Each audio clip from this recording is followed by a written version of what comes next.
I just finished a meeting with a nurse client, and the nurse had just been stopped by the police for a traffic violation.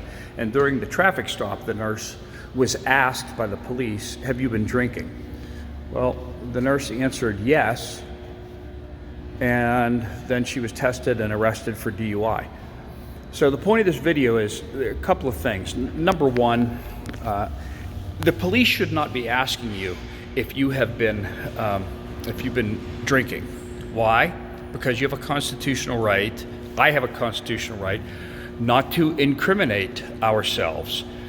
We have a right to remain silent. So the police should not be asking you if you've been drinking during a traffic stop. Why? Because you're essentially confessing to driving under the influence of alcohol. So if the police ever ask you that question during a traffic stop, the answer is no.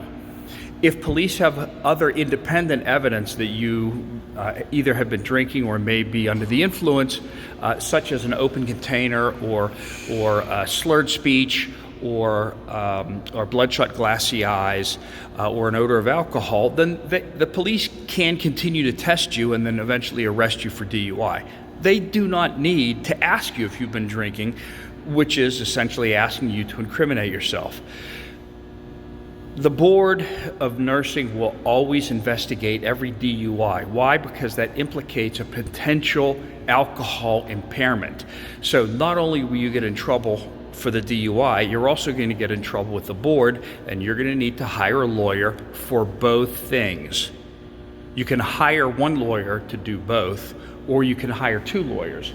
Obviously, it's less expensive and better if you can find one lawyer who does both. So please find a lawyer who does both, then hire that lawyer, but definitely hire a lawyer.